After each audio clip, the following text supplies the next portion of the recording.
من قلب هذه اللحظة التاريخية ومن رحلة بدأت من قرية صغيرة في مصر، نروي اليوم حكاية اسم أصبح فخراً للملايين. نرحب بكم في رحلة الأسطورة محمد صلاح. هنا لا نتحدث عن مجرد لاعب كرة قدم، بل عن حلم انطلق من نجريج ليصل إلى أعلى قمم العالمية. هنا نتحدث عن صاحب الأرقام القياسية وبطل ليفربول وأحد أعظم من مثلوا مصر في تاريخ كرة القدم.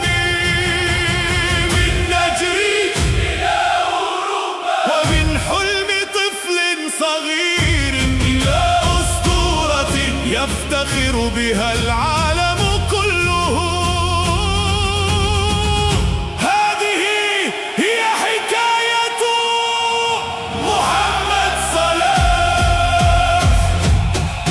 مو صلاح مو صلاح، مو صلاح مو صلاح. من نجريج بدأ المشوار لحد ما بقى نجم الكبار.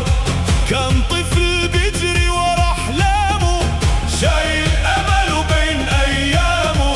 كل طريق كان فيه تحدي وهو مؤمن بكرة قدامه.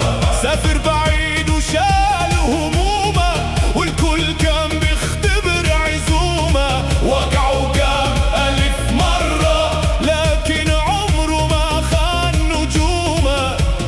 خطوة بخطوة كبر الحلم وكبر معاه الإصرار، والدنيا كلها شافت ازاي بقى رمز الانتصار. مو صلاح فخر مصر والعرب، اسم لمع وسط السماء وبقى حديث لكل الشعوب. مو صلاح قصة كفاح وانتصار من نجريج للعالمية، كتب المجد في كل ديار.